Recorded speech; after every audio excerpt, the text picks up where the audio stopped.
विश्वनाथ प्रसाद मिश्र ने हिंदी साहित्य का अतीत लिखा, जिसका पहला भाग सन 1959 में और दूसरा भाग सन 1960 में प्रकाशित हुआ। मिश्र जी महान क्रांतिकारी चंद्रशेखर आजाद के घनिष्ठ मित्र थे। नलिन विलोचन शर्मा ने साहित्य का इतिहास दर्शन नामक कृति की रचना की, जो सन 1960 में प्रकाशित हुई। गणपति चंद्रगुप्त ने हिंदी साहित्य का वैज्ञानिक इतिहास नामक प्रसिद्ध ग्रंथ लिखा, जो 2 भागों में सन 1965 में प्रकाशित हुआ। इन्होंने हिंदी भाषा का उद्भव काल 11वीं शताब्दी को माना है और शालिभद्र सूरि द्वारा रचित भरतेश्वर बाहुबली रास को हिंदी की प्रथम कृति स्वीकार किया है। गुप्त जी ने भक्ति काल की प्रेम मार्गी काव्य परंपरा को शुद्ध भारतीय काव्य परंपरा घोषित किया है। साथ ही इन्होंने भगवान शिव, माता पार्वती, माता दुर्गा, भक्त ध्रुव, भक्त प्रहलाद तथा सुदामा आदि से संबंधित लगभग 100 काव्य ग्रंथों को भक्ति काल में स्थान दिया है। इन्होंने राम भक्ति शाखा को पौराणिक प्रबंध काव्य परंपरा नाम दिया है और कृष्ण भक्ति शाखा को पौराणिक गीति काव्य परंपरा कहा है।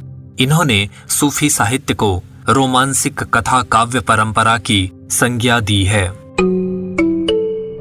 अज्ञेय जी ने हिंदी साहित्य एक आधुनिक परिदृश्य नामक पुस्तक की रचना की, जो सन 1967 में प्रकाशित हुई। डॉक्टर मोहन अवस्थी ने हिंदी साहित्य का अद्यतन इतिहास नामक पुस्तक की रचना की। इन्होंने आचार्य शुक्ल के नामकरण और काल विभाजन की तर्कसम्मत समीक्षा करते हुए हिंदी साहित्य के इतिहास का औचित्यपूर्ण विभाजन और नामकरण किया है। इस पुस्तक का प्रकाशन सन 1970 में सरस्वती प्रेस इलाहाबाद से हुआ।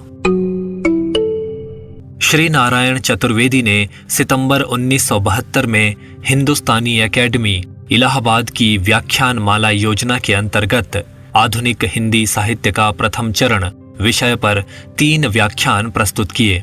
चतुर्वेदी जी ने आधुनिक हिंदी के आदिकाल की समय सीमा सन 1857-58 से 1908 तक निर्धारित की। ये व्याख्यान सन 1973 में आधुनिक हिंदी का आदिकाल नाम से पुस्तक के रूप में प्रकाशित हुए। डॉक्टर नगेंद्र और डॉक्टर हरदयाल ने हिंदी साहित्य का इतिहास नामक ग्रंथ का संपादन किया, जो सन 1973 में प्रकाशित हुआ। डॉक्टर रामविलास शर्मा के हिंदी भाषा और साहित्य से संबंधित विचार उनकी विभिन्न कृतियों में प्राप्त होते हैं।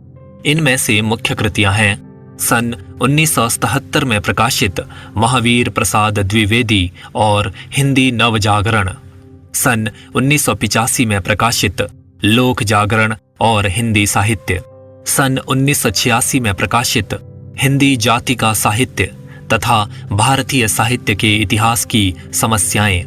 रामविलास शर्मा ने हिंदी जाति की अवधारणा प्रस्तुत की।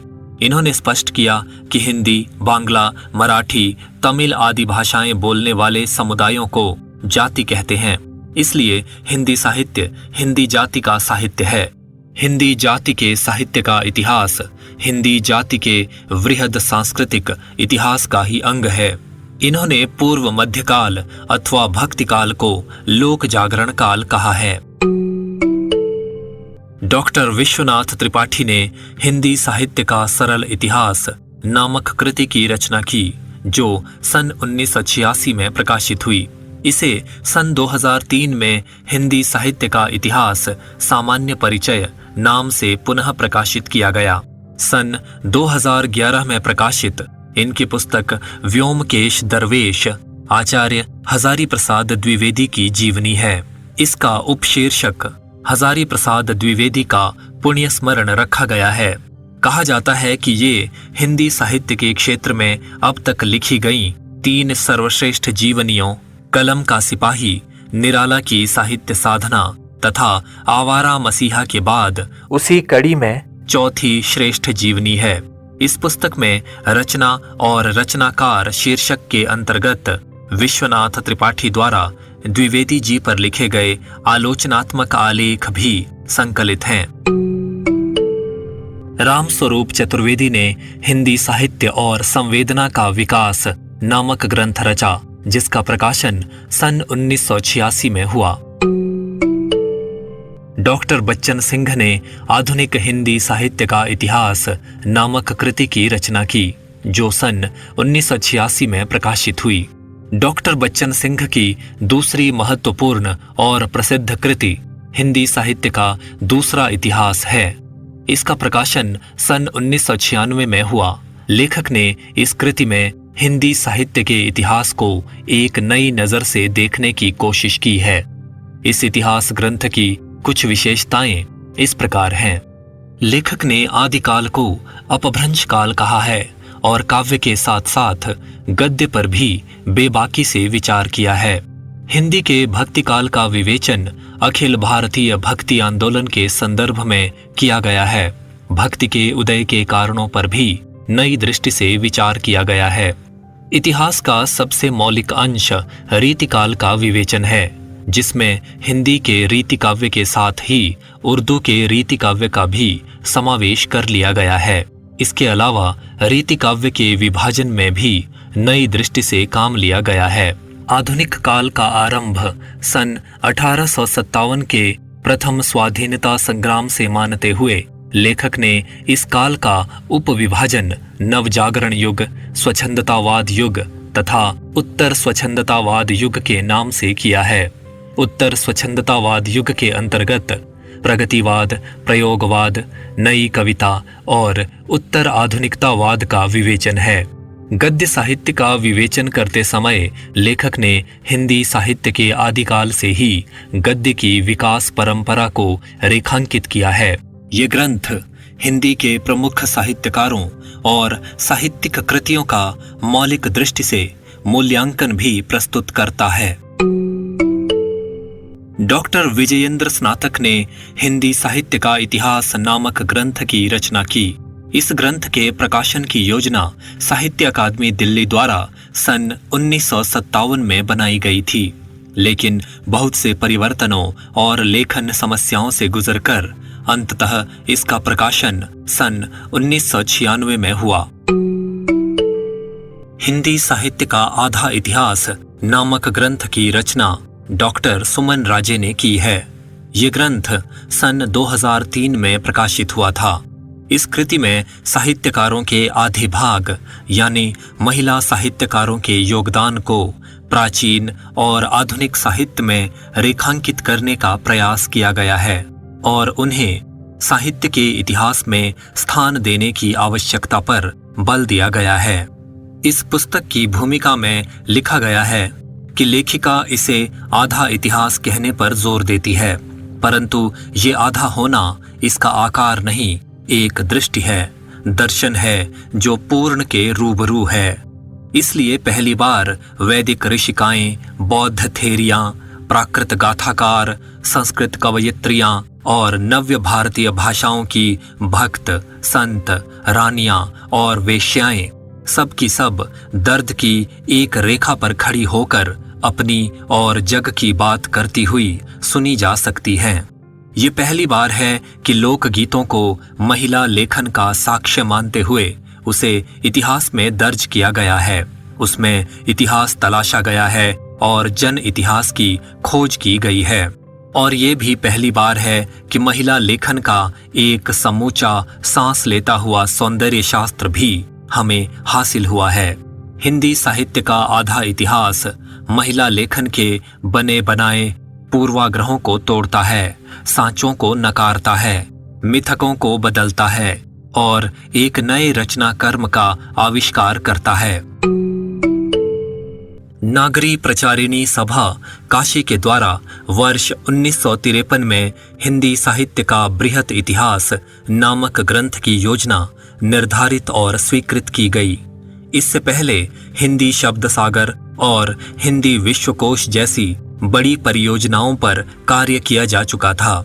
नागरी प्रचारिणी सभा के तत्कालीन सभापति और इस योजना के प्रधान संपादक डॉक्टर अमरनाथ झा की प्रेरणा से इस योजना को साकार रूप देना संभव हो पाया था। मूलतः इस योजना के लिए 5,56,854 रुपये 24 पैसे स्वीकृत किए गए थे। तत्कालीन राष्ट्रपति डॉक्टर राजेंद्र प्रसाद ने इसका प्राक कथन लिखना स्वीकार किया था। आरंभ में इस ग्रंथ का प्रकाशन 17 भागों में प्रस्तावित था और प्रत्येक भाग का शीर्षक तथा संपादक भी तय किए गए थे, लेकिन अनेक कारणों से सभी भागों का लेखन और प्रकाशन निर्धारित योजना के अनुसार नहीं हो पाया। संपादक बदलते रहे और योजना का मूल स्वरूप भी परिवर्तित होता रहा। आखिर में कई बदलावों से गुजरने के बाद इस ग्रंथ का 16 भागों में प्रकाशित होना तय हुआ और डॉक्टर संपूर्णानंद इसके प्रधान संपादक नियुक्त हुए। सन 1957 से लेकर सन 1984 तक लेखन और प्रकाशन का कार्य चलता रहा। इस ग्रंथ के सभी प्रकाशित 16 भागों का विवरण इस प्रकार है। पहला भाग सन 1957 में हिंदी साहित्य की पीठिका नाम से प्रकाशित हुआ। इसके संपादक डॉक्टर राजबली पांडेय थे। दूसरा भाग सन 1965 में हिंदी भाषा का विकास नाम से प्रकाशित हुआ। इसके संपादक डॉक्टर धीरेन्द्र वर्मा थे। तीसरा भाग सन 1983 में आदिकाल संवत 1400 तक नाम से प्रकाशित हुआ। इसके संपादक पंडित करुणापति त्रिपाठी और डॉक्टर वासुदेव सिंह थे। चौथा भाग सन 1968 में भक्तिकाल निर्गुण भक्ति संवत 1400 से संवत 1700 विक्रमी नाम से प्रकाशित हुआ। इसके संपादक पंडित परशुराम चतुर्वेदी थे। पांचवा भाग सन 1974 में भक्तिकाल सगुण भक्ति संवत 1400 से संवत 1700 विक्रमी नाम से प्रकाशित हुआ। इसके संपादक डॉक्टर दीनदयाल गुप्त, डॉक्टर देवेंद्रनाथ शर्मा और डॉक्टर विजयेंद्र स्नातक थे। छठा भाग सन 1958 में रीतिकाल रीतिबद्ध काव्य संवत 1700 से 1900 विक्रमी नाम से प्रकाशित हुआ। इसके संपादक डॉक्टर नगेंद्र थे। सातवां भाग सन 1972 में रीतिकाल रीतिमुक्त संवत 1700 से 1900 विक्रमी नाम से प्रकाशित हुआ। इसके संपादक डॉक्टर भगीरथ मिश्र थे। आठवां भाग सन 1972 में हिंदी साहित्य का अभ्युत्थान भारतेंदु काल संवत 1900 से 1950 विक्रमी नाम से प्रकाशित हुआ। इसके संपादक डॉक्टर विनय मोहन शर्मा थे। नौवां भाग सन 1977 में हिंदी साहित्य का परिष्कार द्विवेदी काल संवत 1950 से 1975 विक्रमी नाम से प्रकाशित हुआ। इसके संपादक पंडित सुधाकर पांडेय थे। 10वां भाग सन 1971 में उत्कर्ष काल काव्य संवत 1975 से 1995 विक्रमी नाम से प्रकाशित हुआ। इसके प्रधान संपादक डॉक्टर नगेंद्र थे और संपादक रामेश्वर शुक्ल अंचल तथा शिव प्रसाद मिश्र रुद्र काशिकेय थे। 11वां भाग सन 1972 में उत्कर्ष काल नाटक संवत 1975 से 1995 विक्रमी नाम से प्रकाशित हुआ। इसका संपादन डॉक्टर सावित्री सिन्हा और डॉक्टर दशरथ ओझा ने किया। 12वां भाग सन 1984 में उत्कर्ष काल कथा साहित्य नाम से प्रकाशित हुआ। इसका संपादन डॉक्टर निर्मला जैन ने किया।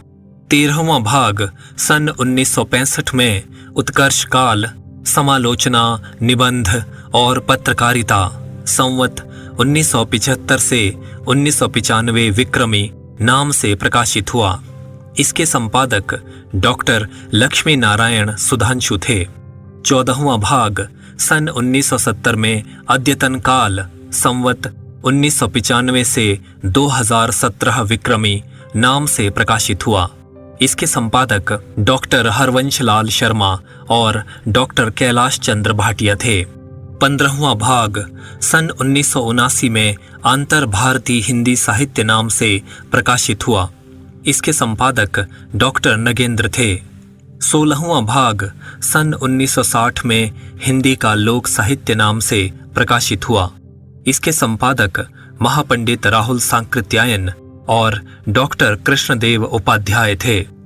यद्यपि इस बृहत इतिहास की अंतिम सीमा 1960 ईस्वी स्वीकार की गई है, परंतु 14वें भाग में साठोत्तरी कविता का भी विवरण देते हुए उसके विभिन्न आंदोलनों एवं नारों पर भी उत्तम टिप्पणियां दे दी गई हैं। इस ग्रंथ का विमोचन मार्च 1984 में तत्कालीन प्रधानमंत्री श्रीमती इंदिरा गांधी ने किया था। उपरोक्त रचनाओं के अलावा कुछ ऐसी कृतियां भी हैं जो हिंदी साहित्य के इतिहास लेखन में उल्लेखनीय हैं, लेकिन इनके लेखन और प्रकाशन की सही तिथियां फिलहाल मालूम नहीं हैं। ऐसी कुछ पुस्तकों के नाम और उनके लेखक इस प्रकार हैं। हिंदी साहित्य का नया इतिहास नामक पुस्तक की रचना डॉक्टर राम खिलावन पांडे ने की है। हिंदी साहित्य युग और प्रवृत्तियां नामक कृति की रचना पंडित शिव कुमार शर्मा ने की है। इसमें युग प्रवृत्तियों का शोधपरक विवेचन प्रस्तुत किया गया है। हिंदी साहित्य का उत्तर मध्यकाल नामक ग्रंथ की रचना प्रोफेसर महेंद्र कुमार ने की है। डॉक्टर राम मूर्ति त्रिपाठी ने हिंदी साहित्य का इतिहास नामक ग्रंथ लिखा है। नीलाभ अश्क ने हिंदी साहित्य का मौखिक इतिहास नामक ग्रंथ का संपादन किया, जो 4 भागों में प्रकाशित हुआ है। नीरजा माधव ने हिंदी साहित्य का ओझल नारी इतिहास सन 1857 से सन 1947 नामक पुस्तक की रचना की है। इसका प्रथम प्रकाशन वर्ष ठीक से ज्ञात नहीं है। कहीं 2012, कहीं 2013 और कहीं 2014 का उल्लेख किया गया है।